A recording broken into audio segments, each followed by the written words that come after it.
Los Angeles, welcome to Kababyan. Today ako po si G. Tanji. We are taking your calls and we have our caller on the line. Kasama natin si Conchita from Riverside. Conchita, hello po. Hello. Ano po yung tanong ninyo? What is your question? Kasi yung tanong ko, hindi na ako mag-English kasi yung English ko crooked. Okay lang po yun. Nagtatagalog po kami dito. I want to... Tagalog na lang po tayo. Oo nga. Hindi na ako mag-English. Okay, ano po yung tanong?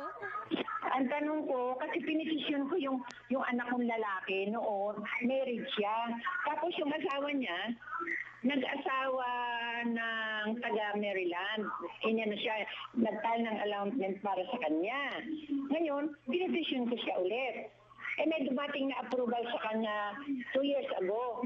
Ngayon, ano kaya ang gagawin ko ngayon para makarating siya rito? Anak ko lalaki. Okay. All right. So, she petitioned her son, and he was married at the time. They separated because now the ex-wife married someone from Maryland. So she's wondering, she did petition for her child. 2 years ago, they got the approval, but now he's single. So the question is, when does her son get to come, and is that going to be sooner since now he's single? Well, in fact, it will be.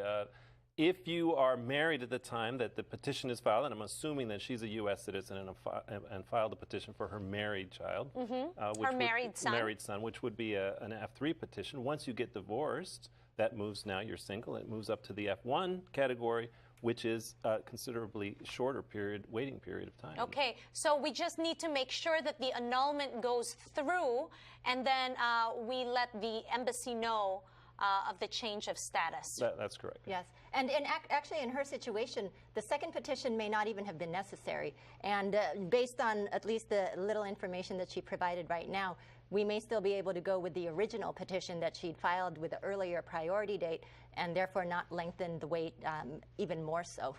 So there is a very likely possibility that the child can come very soon. Okay, great. Make sure to consult an attorney so you can get exact facts and details. Kasama naman natin si Maria from Los Angeles. Maria, hello po. Hello. What is your question today? Ang tanong ko lang kasi, yung apo ko, pinitisyon ko para maging anak ko. What I mean to say, I adopted her to be my daughter nung nasa Pilipinas pa ako. Okay, your grandchild, she adopted as their child. Okay po, tapos? Yeah, that was when I was still in the Philippines, bago ako magpunta ng Amerika. Ngayon, pagdating dito,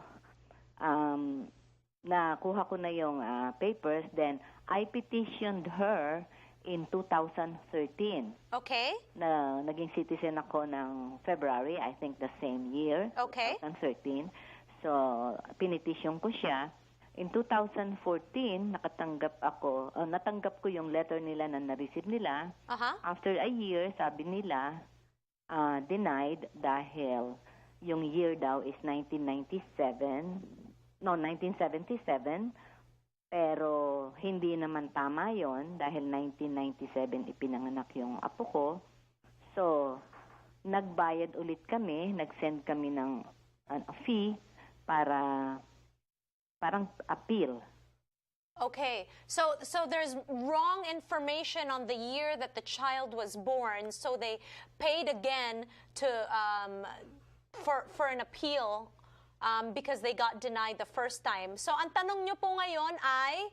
Ang tanong ko, may natanggap kasi akong letter na kung gusto kong kumuha ng lawyer, I should let them know. But I think, alam mo, ang job ko is maliit lang. So, I think a lawyer is really, really expensive. Okay, let's clear that misconception because a lot of people think, and let's be honest, that when you get an attorney, it's really expensive. Yeah. And some attorneys are, but some attorneys are not. Yes, some attorneys are reasonable. Yes, and oftentimes there are payment plans. I know at our firm we do provide payment plans as well.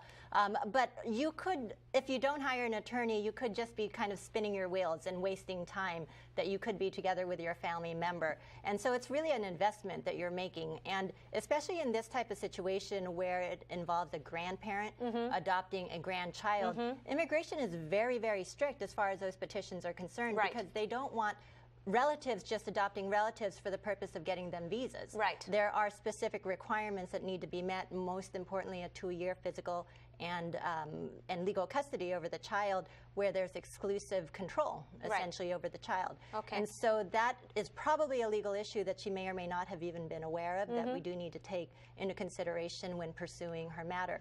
And with regards to whether an appeal is the better course of action, that's the first question that we would need to take a look at, because an appeal is usually more difficult than perhaps just refiling a brand new application. Got it. And so that, I mean, that's the first analysis that any attorney should take, is determining what's the next step. All right. So, just to clear the misconception, meron po tayong mga attorney dyan na tutulong po sa inyo at hindi po uubusin lahat ng pera ninyo. So, make sure to get the proper legal advice. Magbabalik kami here on Kababyan Today.